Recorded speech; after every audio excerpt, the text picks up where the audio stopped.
To understand Africa's struggle for economic independence, we must first go back to the colonial era. During the late 19th century, European powers gathered at the Berlin Conference of 1884 to 1885, where they effectively carved up Africa into territories to be controlled by different European nations. This division was done without the consent of African people and marked the beginning of a period where the continent's vast resources were exploited for the benefit of European colonial powers. These colonial powers established economic systems that funneled Africans' wealth, its gold, diamonds, rubber, oil, and other resources out of the continent into the coffers of Europe. African labor was also exploited, with millions forced into harsh labor conditions to extract these resources. The infrastructure built during this period, such as railways and ports, was designed not for the benefit of Africans but to transport goods to the European markets. Even after many African nations gained independence in the mid-20th century, the economic systems established during the colonial rule persisted. These systems continued to favor the former colonial powers, leaving newly independent African states struggling to build economies that could serve their own people. The promise for independence. Moving into the 1950s and 1960s, we saw a wave of independence movement sweep across Africa. Countries like Ghana, Kenya, and Nigeria, and many others fought for and won the independence from European colonial powers. There was a sense of hope and optimism that this new era will bring about economic independence for Africa. Leaders like Kwame Nkrumah of Ghana, Patrice Lumumba of the Congo, and Julius Nyerere of Tanzania had bold visions for their countries. They wanted to break free from economic systems imposed by colonial rule and establish economies that were self-sufficient, where the wealth generated by Africa's resources would benefit Africans first and foremost. However, this vision was difficult to realize. The colonial powers, though they had left politically, still maintained significant economic influence over their former colonies.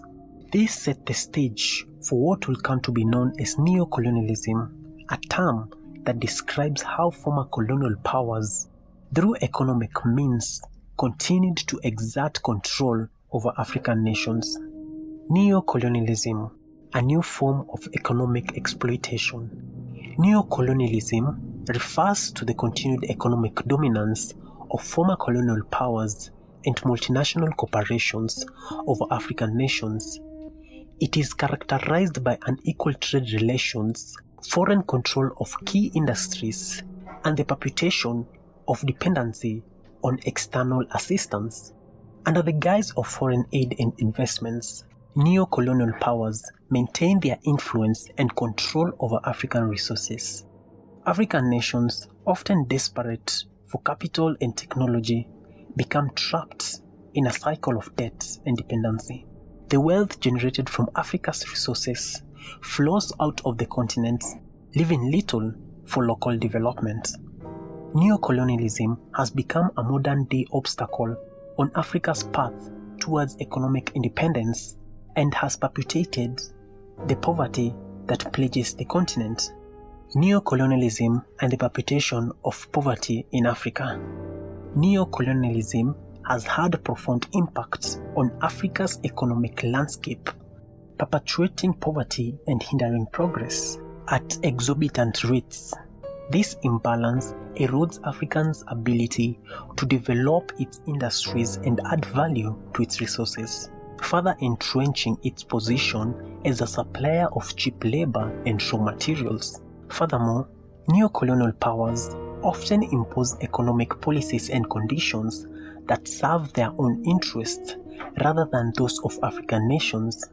These policies, often dictated by international institutions such as the World Bank and the International Monetary Fund, prioritizes austerity measures and market liberation, which can have detrimental effects on local industries and livelihoods. As a result, Africa remains trapped into a cycle of poverty unable to break free from the grips of neocolonialism. To illustrate how neocolonialism manifests in modern Africa, let's look at a few examples. Debt traps. Take Zambia for instance.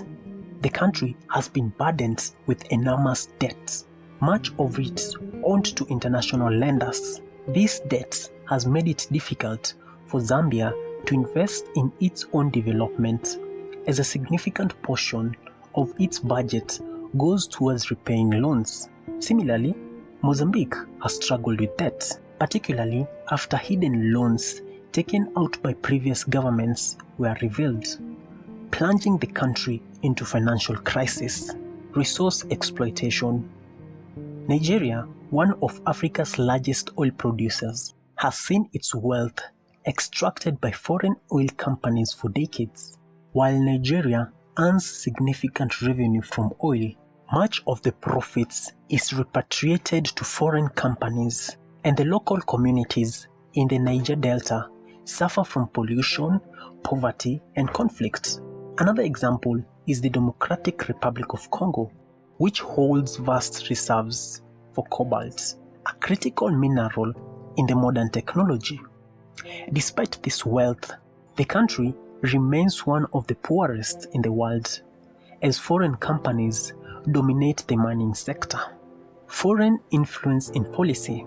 Many African countries face external pressure when it comes to policy making.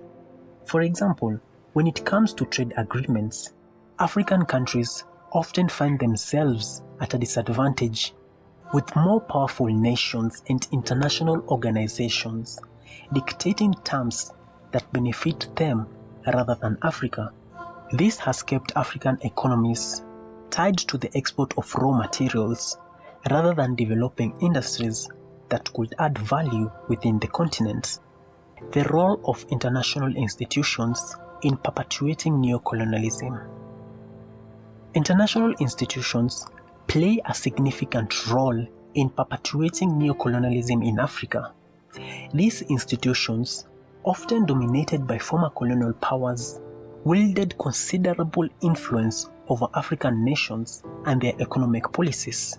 The conditions attached to loans and aid packages offered by these institutions often prioritize the interests of the lenders rather than the development needs of the recipient countries. The structural adjustment programs imposed by international institutions have had mixed results. While some African nations have experienced short-term economic stability, the long-term consequences have been detrimental. These programs often require African nations to open up their markets to foreign competitors, leading to the displacement of local industries and the loss of jobs.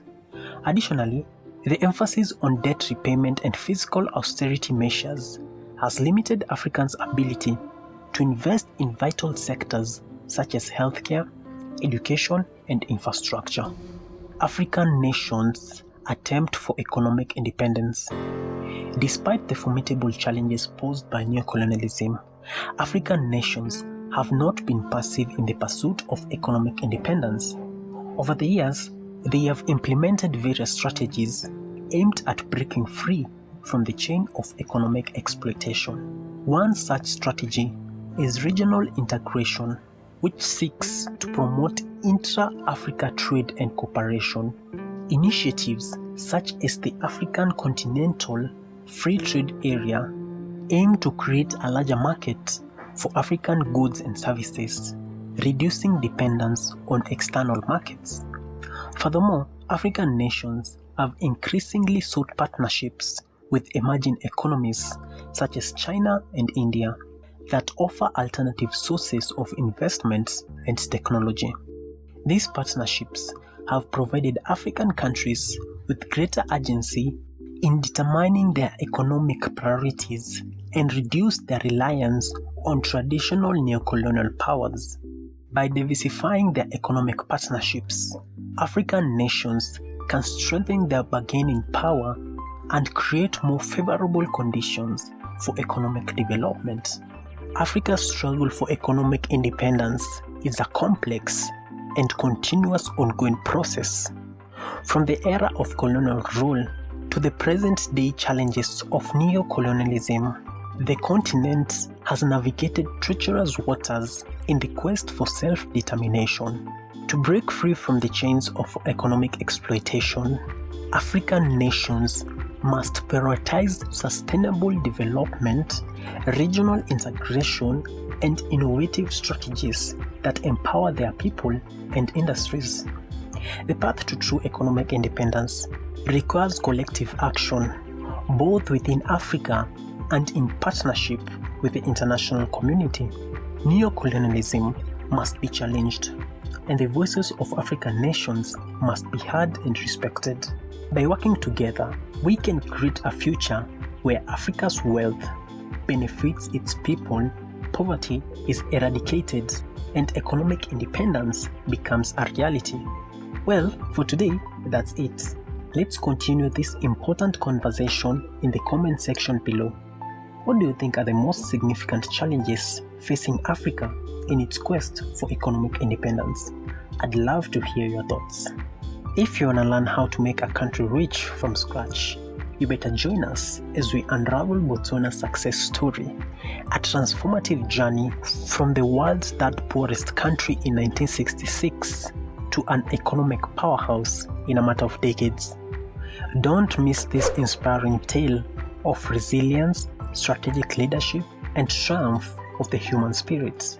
Make sure to subscribe and click that notification bell icon for more videos like this.